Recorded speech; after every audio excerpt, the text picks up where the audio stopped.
O mes čia dabar turėsim tokią visai garbę kompaniją, kuri mus papurtis ir turbūt įrodys, kad ir prekių ženklai ne kažkokiam tai mistiniam vakume gyvena, ar ne, kad jų neliečia tai, kas vyksta visuomeniai, kad tai, kas vyksta aplinkui mus, yra visų kitų reikalas, bet ne prekių ženklų. Tai tikiuosi, kad po diskusijos pavyks ir jum atsakyti į klausimą, ar esat brandus ir ar tokia pat brandi visuomenės dalis esat jūs ne tik kaip rinkodaros vadovai ar rinkodaros specialistai, bet kaip ir prekių ženklai.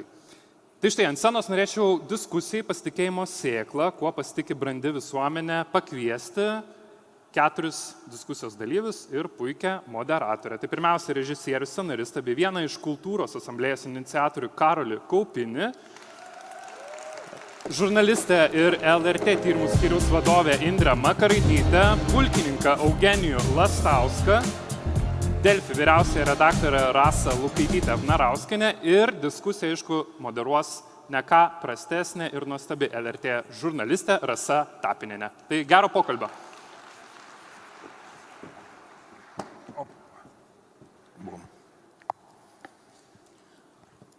Labadiena visiems. Kaip Mantas ir minėjo, artimiausias 40 minučių diskutuosime apie tą pasitikėjimo sėklą. Nes kultūros bendruomenė sako, kad vertybės reikia saugoti. Kariuomenė sako, kad rizikas reikia matyti ir valdyti. Žiniasklaida sako, kad tiesa ne visada yra savaime suprantama. Tai kaip kurti, puoselėti ir išlaikyti prekės ženklą, kuris būtų vertybinėje pozicijoje ir netaptų propagandos įrankių ir manipulacijų. Tai 40 minučių, kurias tai padalinau į 2 dalis. Pirmiausia, mes apsibrėšime problemų ir rizikų grėsmių žemėlapį. Ir antroje dalyje pamėginsime kiekvienas iš savo srities pateikti patarimų ir rekomendacijų, kągi daryti. Karoli, pradėkime nuo to paveikslo, jeigu jūs kurtumėte filmą, kaip atrodytų atspari visuomenė. Kokia būtų pirmoji scena? Na, aš nekurčiau filmo apie atsparę visuomenę. Aš kurčiau filmą turbūt kaip nors ieškodamas, kodėl jinai neatspari, kas atsitiko. Filmas man įdomesnis dažniausiai kaip kažkoks tyrimas, kas yra negerai. Ir žurnalistinis tyrimas irgi taip pat. Pirmiausia, tu ieškai kažkokių giluminių priežasčių. Kinas kaip kažkas, kas siūlo sprendimus, man nėra priimtina. Tai gali būti propaganda, bet aš ją kultūros lauke stengiuosi neužsiimti. Gerai, iš karto stabdau tada, Karoli. Jeigu prekės ženklas būtų žmogus, tai kas su juo yra negerai? Kur yra jo silpnosios vietos, kai kalbam apie informacinį hibridinį karą? Jis pasitraukia nuo atsakomybės už bendrąjį gėrį. Čia turbūt vienas iš didžiausių dalykų. Visuomenė, kuri kažkaip galų gale daugiausiai susiorientuoja į savo asmeninę naudą, galų gale viešąjį lauką, tą bendrojo gėrio gynimo lauką palieka niekam. Ne aš juo užsiimsiu, ne kitas. Ir nesvarbu, ar čia mes kalbam apie laiptinę, kurios nėra kam remontuoti, galų gale nors visi 10 būtų tenai gyvena, bet kai reikia sutarti dėl remonto, vis tiek galų gale viskas ateina, kas rūpinsis, kas neš atsakomybę už visus gerus ir blogus sprendimus. Tai visi nori gauti tą gerąją dalį, niekas nenori gauti blogosios dalies. Kultūros protesto metu mes einam pas visas įmanomas politinės jėgas, kurios gali kažką veikti. Ir labai dažnai atsiduriam tokioje situacijoje, kur tu kalbi su politiku ir sakai, daryk, sakyk, viešai pasakyk. Ir jis sako, jo, bet aš susilauksiu labai didelio puolimo. Aišku. Tai savame suprantama, gėris ir blogis, jisai visą laiką proporcingai auga, jeigu bandai ypač auginti gėrį, bet aš jau šitą esu kažkaip sakęs, kad blogis tai jis auga šiaip ar taip, jo visą laiką yra, o atasvara jam, va čia jau reikia pastangos ir kai tu tą bendrojo gėrio lauką, kažkas, kas yra dėl grynosios vertybės, ne dėl naudos, užleidi, tikiesi, kad kažkas pasidarys, tai visi to tikisi ir nebėra kam.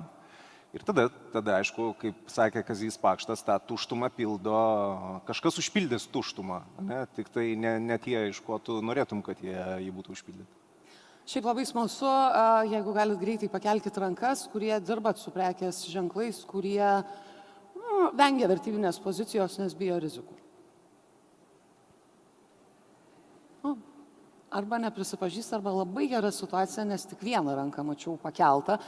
Eugenijus Lasauskas, kariuomenės atstovas, kurie mato tas rizikas ir grėsmės anksčiau negu jos virsta realybė. Karolis kalba apie blogį. Tai Eugenijau, kaip atrodo tas prekės ženklas, jeigu mes jį įsivaizduotumėm kaip žmogų? Kur yra jo pažeidžiamiausios vietos jūsų akimis? Atsiprašau, nežinau, ar girdisi, tikiuosi, kad girdisi. Tai man atrodo,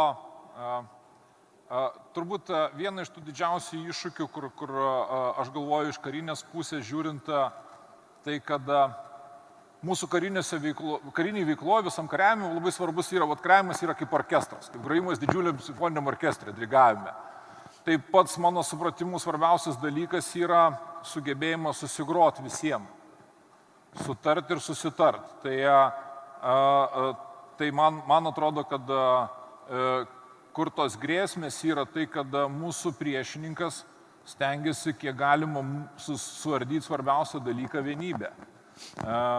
Ir vienybė tai nėra vienodybė, bet vienybė pastangų, vienybė poelgių, tokia vienybė galbūt idėjų ir vertybėse, jinai mano manimu labai svarbi. Tai turbūt sunkus klausimas, greičiausiai ir rasa, kai mes kalbėjom prieš tai, ar kas čia kaltas ir tada, kai perėt, ką daryti, tai visą laiką, amerikonai turi tokį gerą pasakymą, kai pirštų rodai kažką, ką kaltas, 3 pirštai rodai tave atgal. Tai visą laiką pirmiausia, kiekvienas esame mes, kažko tai kaltė, kažko nedarė, kažko nedadarė, netinkamai pamyslė arba netinkamai pasielgė, netinkamai pasakė. Tai man atrodo, labai daug tų reikalų yra pas mus pačius. Ir va čia, kur aš labai sutinku, ką sakė pašnekovas, tai kad mano, va čia yra mano. Va tas prekės ženklas, man atrodo, man kas labai svarbu, va šitas ženklas yra mano. Ir kariuomeniai labai paprasta. Kariuomeniai pirma vertybė, pati svarbiausia - ištikimybė. Ištikimybė savo šaliai, ištikimybė savo pavaldiniui, ištikimybė savo vadai. Ir tada kovos dvasia, nebičinam, kada kažkas nesigauna, iniciatyva ir profesionalumas. Tai jeigu visuomenė ar individas to neturi, gal biškai sunkiau. Nežinau, ar padėjau čia kažko to pamyslimu. Auditorijos reikės klausti po to, bet Indrė, jūsų tyrimų skyrius nagrinėja manipulacijų, propagandos, anatomiją, architektūrą. Tai jeigu reikėtų nupiešti prekės ženklą kaip naudingą idiotą, taip dažnai vadinam ar ne žmonės, kaip jis atrodytų? Tai aš atkartosiu turbūt tą, ką pasakė Karolis ir atspindėta kariuomenės pozicija, kad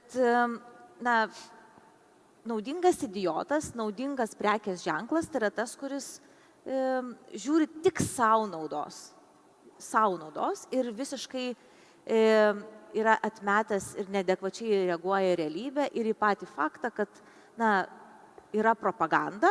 Kremlius naudoja ypatingai daug propagandos priemonių Lietuvoje. Ta propaganda yra skirta tam, kad tavo vertybių sistema apsuktų 180 laipsnių kampu ir tu pradėtum nebedirbti, netikėti šituo kūriniu pagrindiniu, šito valstybė, kuri vadinasi Lietuva. Tai kai tu pradedi dirbti tik tai savo prekės ženklui ir negalvoji visiškai apie aplinką, ką tavo tas prekės ženklas atneša, kaip tu jo reklamą konstruoji, kaip tu jo tą įvaizdį konstruoji, tai tuo ir pasinaudoja. Ir iš tikrųjų geriausia yra analizuoti, ką daro Rusija, pati Kremlius konkrečiai savo visuomenėje, Rusijos visuomenėje, kaip jie išnaudoja visus prekės ženklus, viską, ką galima, ne šiaip tenai, kad, tu galėtum atskirti, kad tai yra propaganda ar dezinformacijos įrankių tampa tavo prekės ženklas, bet tai įsuka į tokį vientisą kontekstą. Viskas yra pajungta karo mašinai, viskas pajungta yra Kremliaus režimo tikslams. Kitaip tariant, tai yra, pavyzdžiui, kasdienybėje tu grįžti namo, tu įsijungi televizorių arba na, nežinau, ar ten telefone žiūri kokį nors niekingiausią, elementariausią serialą, pavyzdžiui, visiškai tokią muilo operą. Ir ten tave jau maitina konkrečiais naratyvais, kurie yra skirti pajungti visuomenę režimo tikslams. Tai visur išlenda, kad yra tas armijos, antro pasaulinio karo visokie ten tie naratyvai. Tai reikia žiūrėti visuomet į bendrą kontekstą, nes tai nėra tik pavienės žinutės. Ir to negalima pamiršti būtent Lietuvoje ir ypatingai verslui, nes dažnai labai verslas nemato tokio bendro konteksto, kuriame jie gyvena. LRT kaip nacionalinis transliuotojas negali turėti reikalų su jokiais prekės ženklais ir reklamomis. Rasa, vėlgi esi iš žiniasklaidos, iš tos srities, kuri labai puikiai supranta, kaip yra sunku užsitarnauti pasitikėjimą ir kaip paprasta jį prarasti. Ar pastebi tendencijas, vėlgi, jeigu mes kalbam apie tai, kas yra aktualu šitai auditorijai, prekės ženklus, reklaminės kampanijas, ko anksčiau nebuvo? Tai gali būti ir gerai, ir blogai. Tiesą sakant, specifiškai nestebiu reklaminių kampanijų, nes aš vis tiek esu žurnalistė, redaktorė, tai dirbu daugiausiai su žurnalistiniu turiniu, bet kalbant apie pasitikėjimą, ką mes čia pradėjome apie ką diskutuoti, ir prekių ženklų santykį su visuomenė, tai prie viso to, kas buvo pasakyta, aš beliko nedaug ką pridėti, tai dar pridėčiau tik vieną žodį - sistematingumą. Iš tikrųjų reikia dirbti ir galvoti sistemiškai nuo pradžių ir čia man iškilo, kai Indrė paminėjo filmus, tai tie garsiai komikai, kur Rusija labai gerai išnaudoja, bet tas filmukas Maša ir Lakys iš tikrųjų, ne? Tai nuo ko reikia pradėti, tai čia ir prekės ženklams, turbūt mąstant apie tai, kad reikia galvoti labai nestandartiškai ir turėti labai vieningą liniją. Kita vertus, kalbant apie prekės ženklų santykį, tai po plataus masto invazijos į Ukrainą, aš sakyčiau, atsirado labai aiški dedamoji,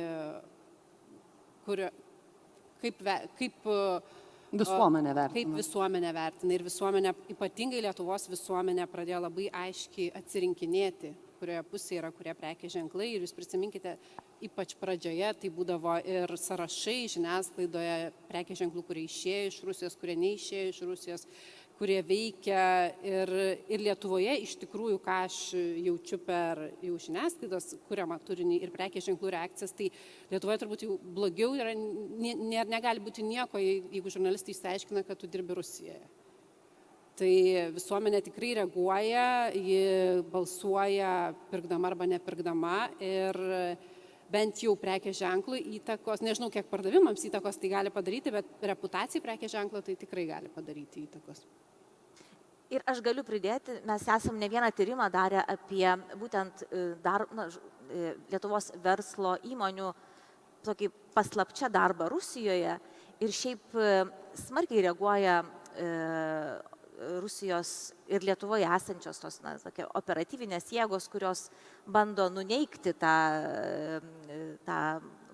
mūsų pasiryžimą, kad Lietuvoje nebūtų, ar būtų kuo mažiau verslo dirbančio Rusijoje, nes iš karto prasideda botų atakos, iš karto tu matai, kad po tokiais tyrimais socialiniuose tinkluose atsiranda tokia sugeneruota ir koordinuota ataka, kad atseit, ką jūs čia darot, ko jūs čia kišatės, verslui vis tiek reikia dirbti. Tai matosi, kad tai yra gana skausminga ir kad iš tikrųjų būtent į šitą temą labai siekiama įkišti pleištą, kad tai nebūtų, kad to nebebūtų ir kad to supratimo, kad kai Lietuvos verslas dirba Rusijoje vis dar ir ypatingai paslapčia, kad atseit tai gal nėra visai taip jau ir blogai. Ir šiai temai nėra abejingų. Žmonės labai aiškiai būna viena arba kitoje pusėje. Turbūt neįmanoma rasti žmogus, kuris, aš nežinau, apie tai negalvojau, pavyzdžiui. Nėra taip. Primenu, kad galite užduoti klausimus slaido ir vienas yra pulkininkui Eugenijui, ar už Lietuvos kariuomenės Facebook puslapį, kur pradanginot man dabar klausimą, ir atsakingas vienas žmogus ar vidinis žmogus ar agentūra. Labai patinka aiškiai konkreti komunikacija pastaruoju metu, ypač reaguojant į aktualijas, tai labai trumpai vidinis žmogus ar agentūra. Tai žiūrėkit, aš šitam dalykė, ką galiu pasakyti, aš dabar nesu strateginės komunikacijos departamento direktorius ir nesu šituose reikaluose, bet tai yra įrankis, kurį naudoja strateginės komunikacijos departamentas, siūsdama žinutę ir negaliu, net ir stovi keletas, bet kaip visada mano supratimu visada yra viena pavardė už kiekvieną sėkmingo projekto. Tai, Atsakingas vienas, kuris priima galutinį sprendimą, ką... vienas labai razumnas ir dar keletas jį paremenčių. Gerai, Eugenijų, grįžtam prie to, ką ir Rasa sako, ir Indrė kalba apie verslus, prekės ženklus, dėl kurių, tarkim, nežinau, sąsajų su Rusija ar ne, visuomenė jau nelieka bejingų. Vėlgi, žvelgiant iš Lietuvos kariuomenės pusės, kodėl atsakingas, vertybiškai savo poziciją deklaravęs verslas yra svarbu valstybės stabilumui ir saugumui? O čia toks labai sudėtingas klausimas, kuris ženkliai perina ten iš mano kompetencijos. Aš kur galvoju, tik tai biškai aš pafilosofuosiu, kas labai karys filosofas, tai oksimoronas, kaip military intelligence, žinai, tai sorry, bet aš galvoju, kad dabar esam tokiam laikė, kur iš esmės, toks atėjęs laikas pasirinkimo, ką mes su Karoliu irgi šnekėjom, žinai, balta arba juoda, taip arba ne, geras arba blogas. Tai ir tas pasirinkimas, what is needed for evil to prevail is to good do nothing. Tai man atrodo, kad šito atveju tiesiog visiems svarbu tą turėti savo poziciją, nes aš esu pats katalikas, tai mano supratimu, kodėl Poncijus Pilotas blogai. Tai daug nusiplovė rankas, sako, žinai, nei taip, nei taip. Tai va čia šito atveju kiekvieno to pozicija, juk blogis iš esmės labai sunkiai galėtų egzistuoti, jeigu nebūtų prie jį pareminčių ir palaikančių. Tai galbūt ne tik, kad verslas, visi turėtų iš tikrųjų, mano supratimu, suprasti, kad tai yra neteisinga elgsena to šalies, kad tai yra blogis ateinantis ir šitas blogis gyvas tiek, kiek jį remia, kiek jį palaiko, kiek ten ateina pas jį ir su juo ten turi kažkokių reikalų. Tai man atrodo, aišku, kariškiai labai lengva, 1 arba 0, priešas arba draugas, friendly or foe, žinai. Bet man atrodo, kad pats baisiausias dalykas mūsų gyvenime yra neprimti sprendimo. Kariškiai gyvenime. Žiūrėkit, labai, man atrodo, tiksliai susijęs ir taikliai susijęs yra slaido klausimas apie, vėlgi čia susišaukęs su tai, ką tu Rasa sakė, apie visuomenės nepakantumą, pasiskirstimą, apie tai, kaip tas blogis ardo mūsų valstybės pamatus, bet štai pastebėjimas, kad Lietuvos vartotojai labai atlaidūs ir sugadinta reputacija labai greitai atsistato, primenama yra Grigėjo istorija, kaip sąmoninti vartotojus, kad jie gali balsuoti savo pinigais. Vėlgi, Rasa, gal nuo tavęs labai trumpai, iš tikrųjų, kiek visuomenė, balsuodama pinigais arba nebalsuodama, prisideda prie išlaikymo to verslo, kuris, galbūt nestovi vertybiniai pozicijoje. Manau, kad kritiškai prisideda arba neprisideda, jeigu visuomenė būtų vertybiška ir turėtų aiškę poziciją ir būtų nuosekli, tiesą sakant, nes čia turbūt didysis klausimas yra dėl nuoseklumo ir ilgalaikiškumo to dalyko, ne tik emocinio trumpalaikio efekto. Tai manau, kad taip, turėtų labai didelę įtaką, bet aš manau, kad ilgainiui tai vis stiprės iš tikrųjų, nes ateina jaunoji karta, kaip mes čia mėgstam kartoti, bet jie jau yra subrendusi karta, jie pradės ir jie yra labai vertybiška. Jei vertybės svarbu iš esmės bet kuriam gyvenimo etape ir ką mes matom jau ir iš protestų, tai jie tiesiog yra vertybiška, jie darbe yra vertybiška, gyvenime vertybiška, daro ir pasirinkimus tiek kasdienybėje, tiek ir platesnėme kontekste vertybėmis paremtus. Tai manau, kad kitaip ir nebegalės būti iš tikrųjų, kad nebegalėsi būti kažkur pilkoje zonoje, ten vieniems vienaip sakyti, kitiems kitaip, kažkaip išsiviniosim, gal kažkur nedasakysim ir viskas bus gerai, gausim naudos iš visų. Manau, kad taip nebebus, nes apskritai, jeigu grįžtant ir kalbant apie pasitikėjimą, pasitikėjimas šiais laikais išgyvena sunkius laikus, dėl to, kad žmonės tapo vis kritiškesni arba galbūt net reiklesni, reikėtų sakyti, nes jau kritiškumas kartais būna pernelyg didelis ir pasitikėjimas labai trumpai gali ir labai trukti ir labai greitai sudužti kaip stiklas.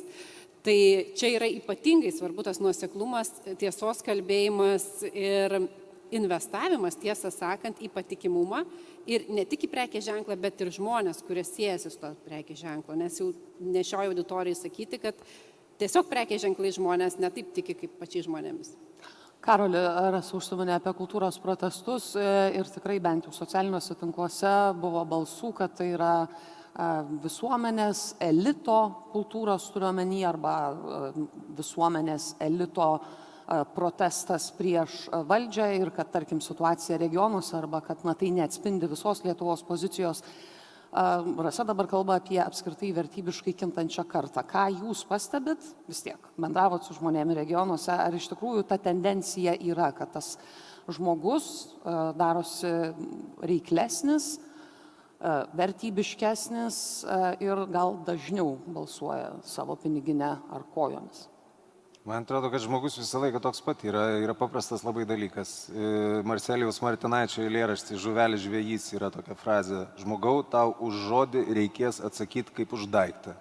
Žmogus mėgsta, regionuose jisai gyvena, ne regionuose, jokio skirtumo, kai mes už žodį atsakom kaip už daiktą, kaip mūsų veiksmas neprieštarauja mūsų žodžiui.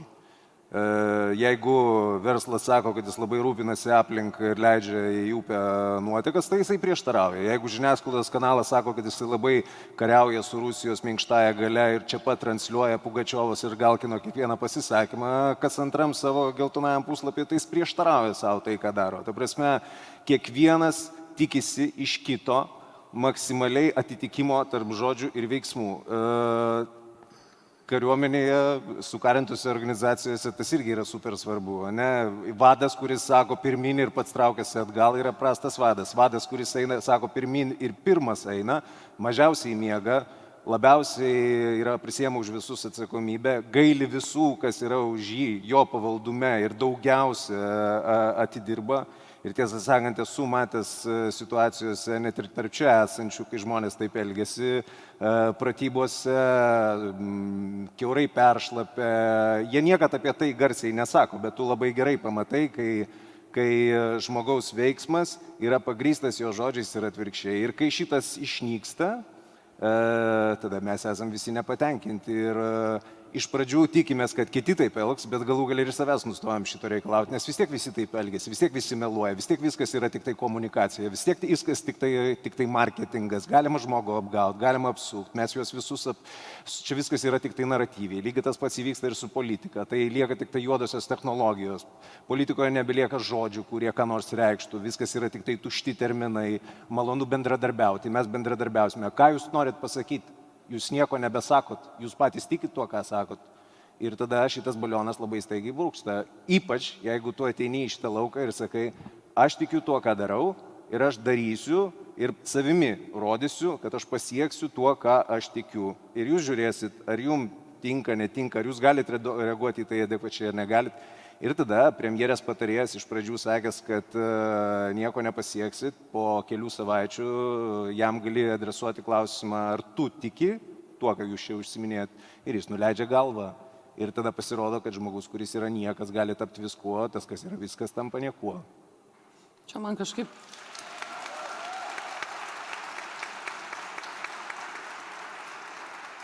Šiek tiek ir tuos pirštus Eugenijaus priminė, linkėjimai iš Radviliškio, beje, čia perduodami.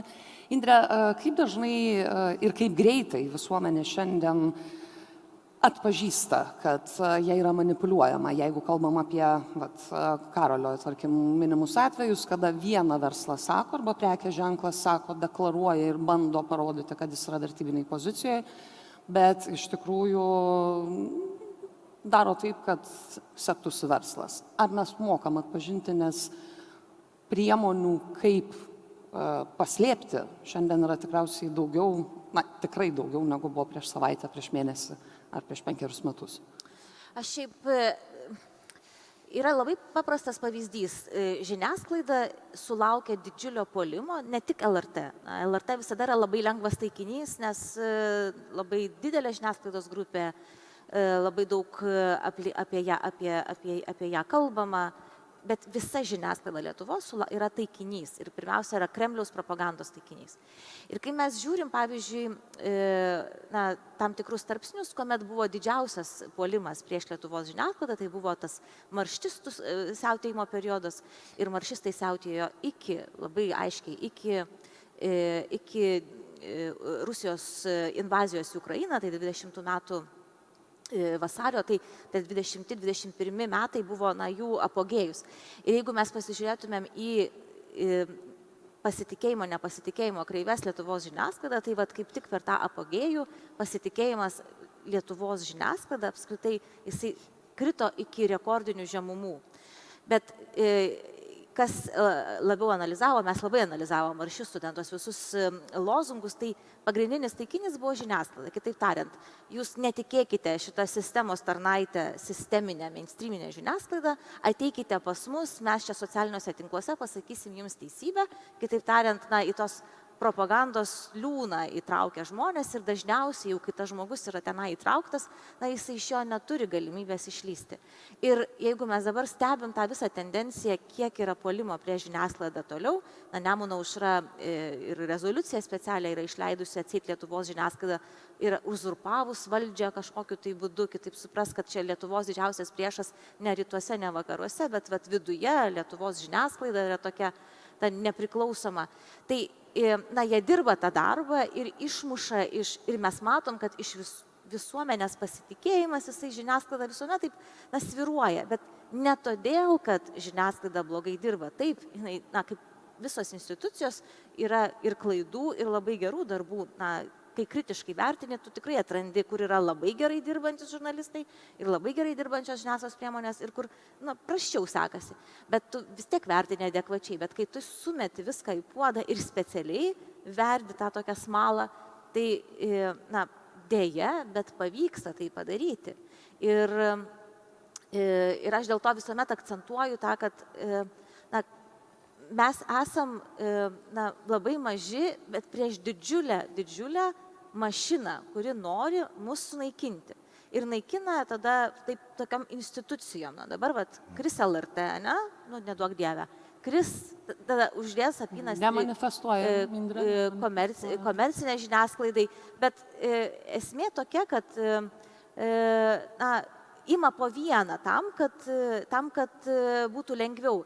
Ir aš manau, kad atsparumas, jisai yra didelis Lietuvoje ir apskritai Baltijos šalyse atsparumas yra nemažas lyginant su Vakarų Europą, bet jisai po truputį eižėja, nes iš tikrųjų yra atradę tą labai efektyvų manipuliavimo būdą. Kokia išeitis? Išeitis iš tikrųjų yra kiekvienam atsakyti, kaip ir Karolis sako, už savo žodį. Tai ir rodyti, kad tu atsakai už tą savo žodį. Rodyti darbais. Nemanau, kad žurnalistams tai būtų sunku ir taip daromės, tik tai, kad vis tiek pramušti tą manipulacijų sieną iš tikrųjų darosi kiekvieną kartą vis sunkiau. Jūs nepatikėsit, bet mes jau pusvalandį kalbam ir aš žiūriu, kad mums lieka 10 minučių ir mes jau turime pereiti prie labai konkrečių patarimų, ką aš ir žadėjau.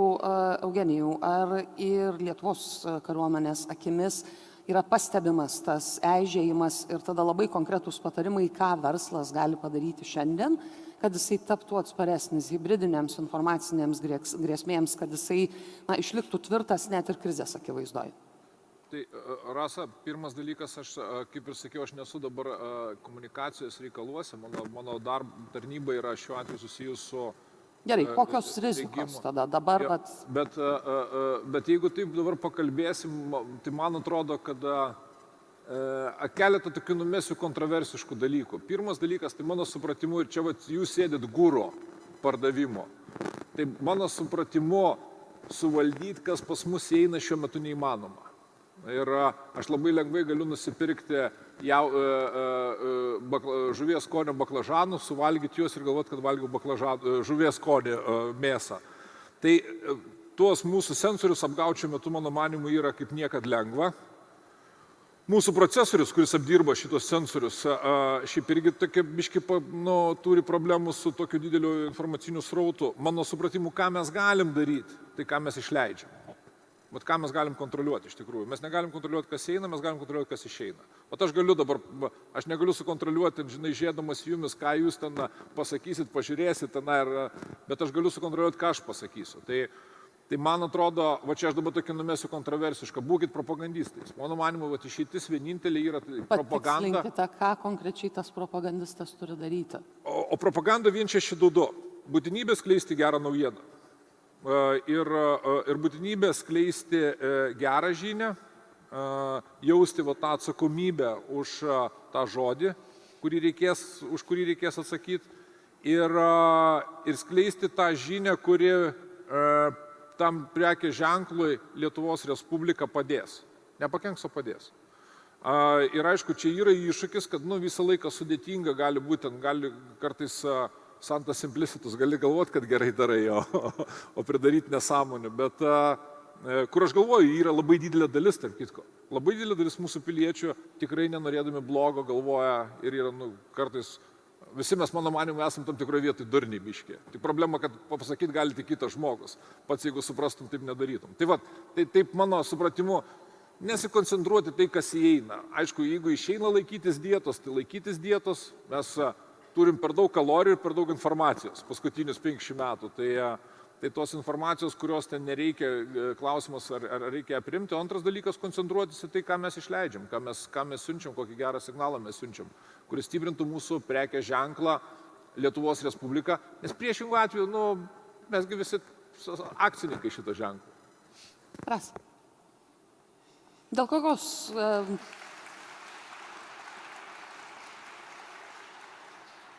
Dėl kokios vertybės šiandien negalima leistis į jokius kompromisus? Tai dėl demokratijos išsaugojimo.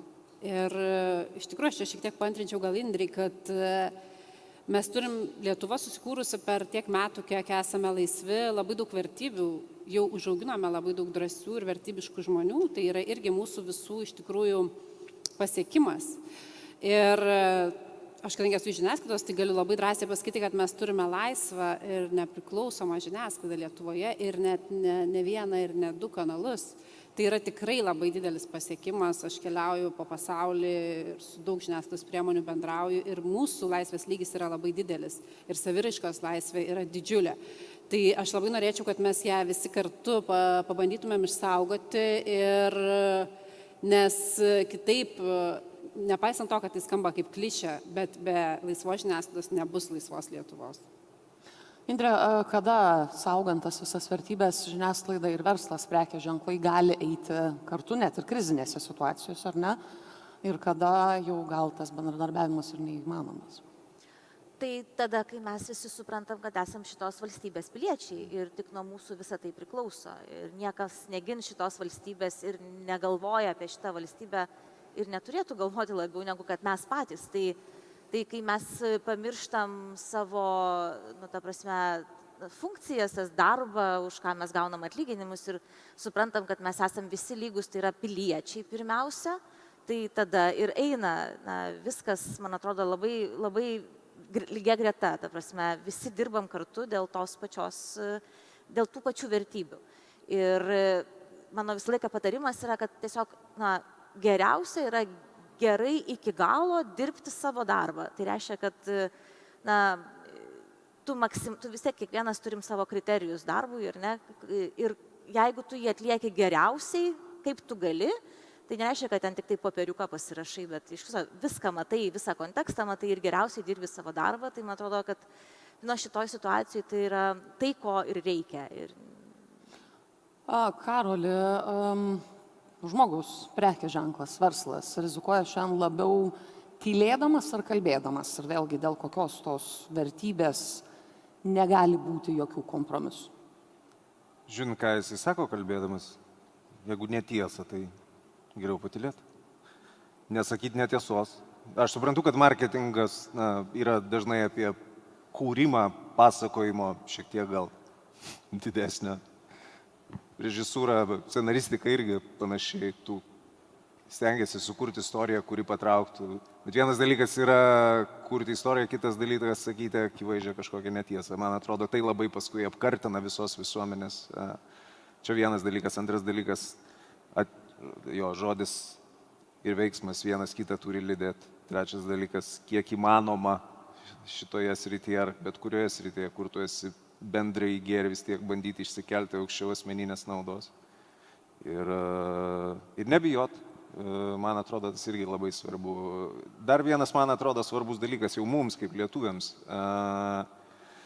atsisakyti per ilgus metus imperijos primestų tam tikrų tokių gyvenimo principų, kurie vis dar labai smarkiai galioja. Pavyzdžiui, kad dydis, daug ir didelis yra kažkas savaime geriau negu mažai ir mažas. Yra tokia fantastiška islandų rašytojo Haldoro Laksneso knyga Independent People apie radikaliai nepriklausomų norinti būti ūkininkai Islandijos didelėse, reiškia, laukinės gamtos tyruose, kur jisai nenori pagalbos iš niekur, nori viską pasidaryti pats. Ir man atrodo, dažniau mums reikia, ieškant, iš ko imti pavyzdžius, ar į ką žiūrėti, į ką lygiuotis, reikia ieškoti tų, kas yra panašus į mus. Mūsų nedaug, bet mažumas nėra trūkumas savaime, dėl to, kad kiekvieno žmogaus kaina, kiekvieno žmogaus vertė padidėja ir tada tokioje visuomenėje kaip mūsiškėje, tas tavo kiekvienas pasitraukimas iš lauko, kur tu galvoji, kažkas kitas padarys. Čia nėra milijono kitų, gal 2 tik tai yra ir jeigu jie irgi pasitrauks ir nebėra kam daryti. Taip yra su žiniasklaidai, su daug kuo.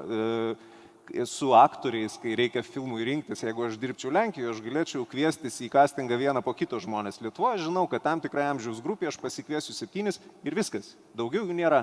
Ir man reikės dirbti su tuo, kuo yra. Ir dėl to visus tuos žmonės reikia priimti tokius, kokie jie yra ir kiek įmanoma sutelkčiau, atsisakant tam tikrų kažkokių tokių simpatijų, antipatijų, ypač tokiais laikais kaip dabartiniai.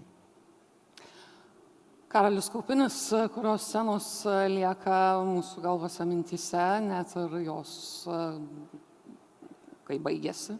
Indrė Makaraitytė, grėsmių ir manipuliacijų ir propagandos architektūra, LRT tyrimų skyriaus vadovė, pulkininkas Eugenijus Lastauskas, Rasa Lukaitytė Vnarauskienė, Delfi, mūsų laikas žinau, kad baigėsi. Tai yra žmonės, kurie įspėja apie tada, kai vertybės pradeda aižėti. Kariuomenė, kuri parodo tas grėsmes, Facebook'e parašo, nuramina arba sako pasiruoškim. Žiniasklaida, kuri vėlgi atskleidžia tas visas schemas, bet realiai jūs kuriat prekės ženklą, kartu su juo kuriat pasaulius. Tai dėkodama už jūsų dėmesį, palieku jūs su ta mintimi, kaip padaryti, kad tie jūsų prekės ženklai, jūsų kuriami pasauliai susilietų į tą vieną pasaulį, mūsų atsparios valstybės pasaulį ir neliktumėt pasyviais stebėtojais. Ačiū.